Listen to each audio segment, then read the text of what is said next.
안녕하세요. 저는 서울에 살고 있는 60대 단독가구입니다. 남편과 사별 후 맞벌이하는 아들네 집 근처로 이사해서 손주를 돌보고 있습니다. 살고 있는 집 이외에 특별한 재산은 없고 정기예금에 가입한 현금 1억 원과 소득은 국민연금 50만 원과 아들에게 매달 40만 원씩의 생활비를 받고 있습니다. 그런데 궁금한 것이 있어요.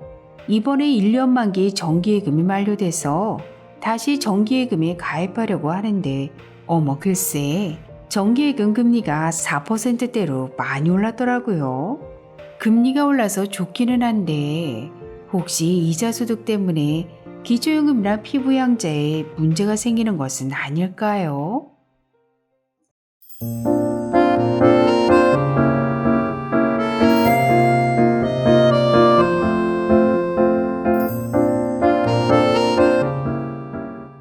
안녕하셨습니까? 행복한 인생의 희망 알베르토입니다.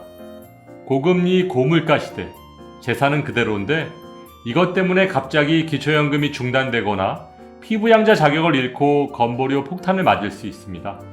그렇다면 과연 이것은 무엇인지 오늘 아주 쉽게 설명해 드리겠습니다. 오늘 의뢰인의 경우처럼 은퇴한 어르신들께서 금융재산을 은행의 정기예금에 가입한 후 이자 소득을 받고 계신 분들이 많으실 텐데요. 불과 작년까지만 해도 1년 만기 정기예금의 금리가 1%대였는데 최근 급격한 금리 인상으로 인해 4% 중반까지 상승했습니다. 1년 사이에 금리가 약 3% 정도 급등한 것인데요. 그렇다면 오늘 의뢰인과 같이 금융재산을 정기예금에 가입했을 경우 기초연금과 건강보험 피부양자에 과연 어떤 영향을 미치는지 설명해 드리겠습니다. 먼저 기초연금 수급 대상이 되려면 신청인의 모든 소득과 재산 그리고 부채까지도 모두 반영한 소득 인정액이 2022년 기준 단독가구 180만원, 부부가구 288만원 이하면 단독가구 30만 7,500원, 부부가구는 49만 2천원까지 받으실 수 있는데요. 오늘 설명드릴 이자 소득은 월 4만원 기본공제 이외에 특별한 혜택이 없어서 상대적으로 불리합니다. 그렇다면 1억 원에서 3억 원까지 이자율 상승에 따른 이자 소득의 변화를 설명드리겠습니다.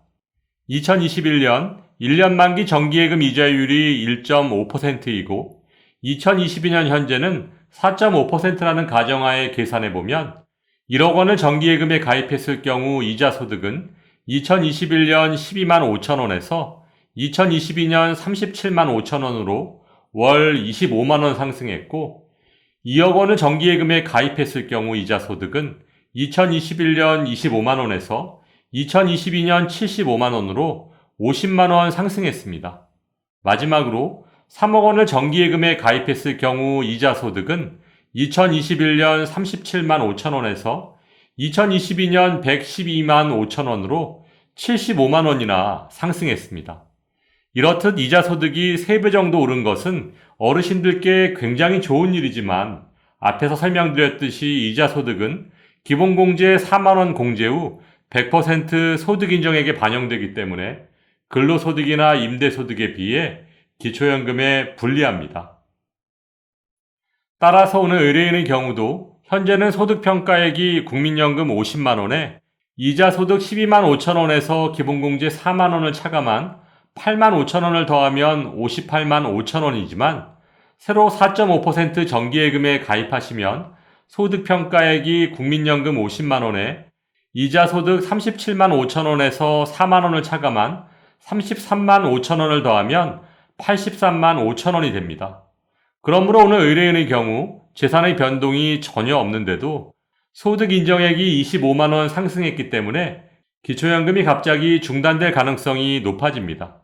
참고로 기초연금의 정기조사는 상하반기 2회에 걸쳐 실시하고 그 결과를 즉시 반영하고 있습니다. 따라서 기초연금 신청을 앞두신 어르신들이나 현재 기초연금을 받고 계신 어르신들께서는 본인의 소득 인정액을 잘 관리하시는 것이 매우 중요한데요. 임대소득의 경우 사업자 등록과 관계없이 단순경비율, 즉 필요경비를 점포 41.5%, 주택은 42.6%까지 공제받을 수 있다는 점 참고하시기 바랍니다. 다음은 정기예금의 금리 인상이 건강보험 피부양자에 미치는 영향을 간단히 설명해 드리겠습니다. 건강보험 피부양자는 건강보험료는 내지 않으면서도 건강보험 혜택은 그대로 받으실 수 있고 자녀의 직장건강보험료에는 아무런 영향을 미치지 않으므로 그 자격을 유지할 수만 있다면 어르신들의 노후 생활에 큰 도움이 될 수 있는 복지제도입니다. 그런데 이런 피부양자의 소득 요건이 지난 9월부터 한층 강화되었습니다. 9월 이전에는 소유하신 부동산의 과세 표준이 5억 4천만 원 이하의 경우 연간 합산 소득이 3,400만 원 이하까지는 피부양자 자격을 유지할 수 있었지만 9월부터는 연간 합산 소득이 2천만 원을 초과하면 피부양자 자격을 상실하게 됩니다. 여기에 만일 소유하신 부동산의 과세 표준이 5억 4천만 원을 초과한다면 연간 합산 소득이 1,000만 원만 초과해도 피부양자 자격을 상실하게 된다는 것입니다. 따라서 연간 합산 소득의 관리가 피부양자 자격 유지에 아주 결정적인 영향을 미칠 수밖에 없는 상황 속에서 국민연금의 경우 기본공제 없이 100% 합산 소득에 반영되고 이자 소득의 경우는 연간 합산 소득이 1,000만 원 이하까지는 합산 소득에 반영되지 않지만 1,000만 원을 초과했을 경우엔 전체가 반영됩니다. 예를 들어 이자 소득이 연간 990만 원이면 합산 소득이 0원이지만 이자 소득이 연간 1,010만 원일 경우의 합산 소득은 그대로 1,010만 원이 된다는 것입니다.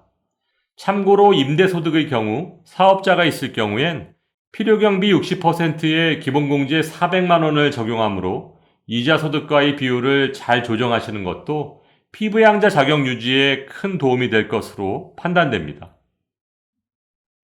마지막으로 기초연금 수급 대상을 산정하는 소득 인정의 계산 시에는 부부의 모든 소득과 재산을 합산해서 반영하지만 건강보험 피부양자 자격을 산정할 때는 부부의 소득과 재산을 각각 계산해서 피부양자 자격을 결정한다는 것입니다.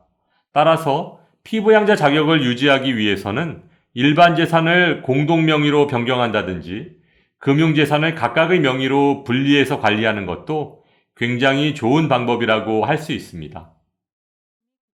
정기예금의 금리 인상으로 이자 소득이 많아졌다고 좋아했는데 아이고 기초연금 못 받고 피부양자 탈락하면 배보다 배꼽이 더 커지는 것 아닌가요? 참, 임대소득을 포함해서 소득 인정액과 합산소득을 줄일 수 있는 좋은 방법을 지금 당장 찾아봐야겠네요. 오늘 상세한 설명 감사드립니다.